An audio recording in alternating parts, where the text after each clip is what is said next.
دوستو یہ کہانی بسم اللہ پر یقین کرنے کی کہانی ہے۔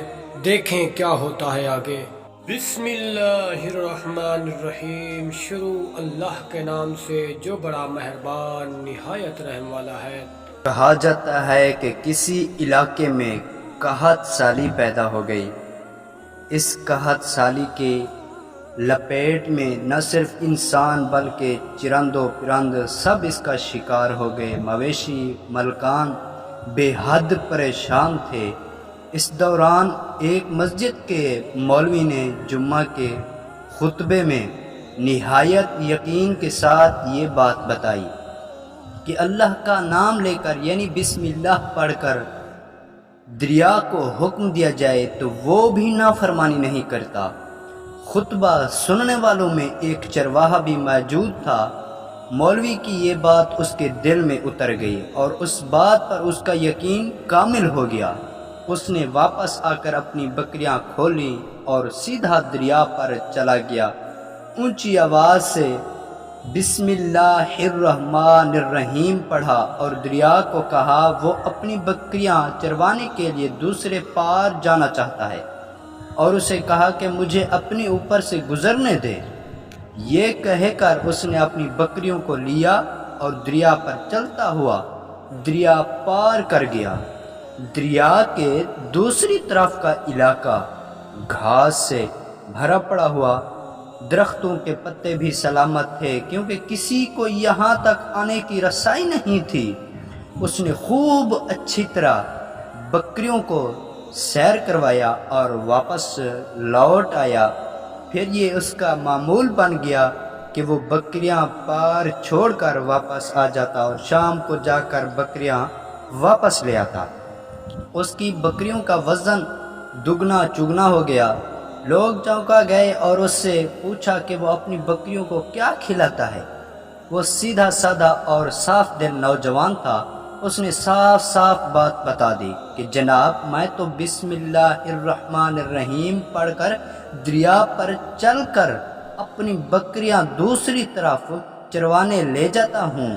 یہ بات سب نے سنی مگر کسی نے اس چرواہے کی بات پر یقین نہیں کیا کیونکہ یہ ناقابل یقین بات تھی۔ مگر بات ہوتے ہوتے مولوی صاحب کے پاس پہنچ گئی۔ مولوی صاحب نے اس چرواہے کو بلایا اور سارا ماجرا پوچھا۔ اس چرواہا نے مولوی صاحب کو یہی حوالہ بنا لیا کہ مولوی صاحب میں تو آپ کا شکریہ ادا کرنے والا تھا۔ آپ نے جمعہ کے خطبے میں جو نسخہ بتایا تھا کہ میں بسم اللہ کہہ کر دریا کو بھی حکم دوں تو وہ بھی انکار نہیں کرتا، تو میں نے تو بس آپ کے نسخے پر ہی عمل کر رہا ہوں۔ مولوی صاحب حیرت سے اس کے چہرے کو دیکھتے رہے۔ مولوی صاحب نے کہا بھائی صاحب ایسی باتیں تو ہم ہر جمعے میں کرتے ہیں، فقط ان کا مقصد لوگوں کا ایمان بنانا ہوتا ہے۔ مگر بکریوں والا ڈٹا رہا کہ میں تو بس بسم اللہ کہہ کر پانی پر چلتا ہوں اور بکریوں سمیت پانی پار چلا جاتا ہوں۔ آخرکار مولوی صاحب نے صبح خود یہ تجربہ کرنے کی ٹھانی۔ جیسے دیکھنے چرواہے سمیت پورا علاقہ بھی آ گیا۔ مجمع زیادہ تھا۔ مولوی صاحب نے ایک دو بار سوچا کہ انکار کر دوں کہ کہیں ڈوب نہ جاؤں، مگر وہ جو مولوی صاحب کو کندھے پر اٹھا کر لائے تھے اب بھی جوش و خروش سے اللہ اکبر کے نعرے لگا رہے تھے اور مولوی صاحب کے حق میں تعریفیں کر رہے تھے۔ آخرکار مولوی صاحب نے اپنے ڈر کو دور کرنے کے لیے ایک رسہ منگوایا۔ پہلے اس سے ایک درخت کے ساتھ باندھا، پھر اپنی کمر کے ساتھ باندھا، پھر ڈرتے ڈرتے ڈھیلا ڈھالا بسم اللہ پڑھ کر اور دریا پر چلنا شروع ہو گئے۔ مگر پہلا پاؤں ہی رکھا تھا کہ پانی میں گر گئے۔ مولوی صاحب نے ڈبکیاں کھانے لگے اور پانی کے بہاؤ میں بہنا شروع ہو گئے۔ لوگوں نے کھینچ کھینچ کر باہر نکالا۔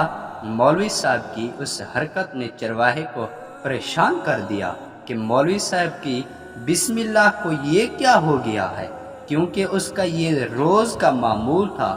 اس کے اپنے یقین میں کوئی فرق نہ آیا۔ اس نے بسم اللہ کہہ کر بکریوں کو پانی کی طرف اشارہ کیا اور خود ان کے پیچھے چلتا ہوا پا چھوڑ کر واپس بھی آ گیا۔ لوگ اسے ولی اللہ سمجھ رہے تھے اور اس کے حق میں نعرہ لگا رہے تھے، مگر وہ سب سے بے نیاز سیدھا سادہ انسان تھا۔ وہ مولوی صاحب کے پاس پہنچا اور کہا، مولوی صاحب، میں آپ کی بسم اللہ کی تعریف سے کافی پریشان تھا، مگر پانی پر چلتے ہوئے مجھے آپ کی بسم اللہ کی بیماری کا پتہ چل گیا۔ اس چرواہا نے درخت سے بندھی رسی کی طرف اشارہ کیا اور کہا، مولوی صاحب، یہ ہے آپ کی بسم اللہ کی بیماری، آپ کی بسم اللہ کی برکت کو یہ رسا کھا گیا۔ آپ کو اللہ اور بسم اللہ سے زیادہ اس رسے پر بھروسہ تھا، لہذا اللہ نے بھی آپ کو رسی کے حوالے کر دیا۔ پھر کہنے لگا، مولوی صاحب، آپ بھی کمال کرتے ہو، میں نے آپ کے منہ سے سنا اور یقین کر لیا، اور میرے اللہ نے میرے یقین کی لاج رکھ لی، مگر آپ نے اللہ کا کلام سنا مگر یقین نہیں کیا، لہٰذا آپ کو اللہ نے رسوا کر دیا۔ محترم عزیز دوستو، یہی کچھ ہمارا حال ہے۔ ہماری نمازوں اور دعاؤں کا حال بھی یقین سے خالی ہے۔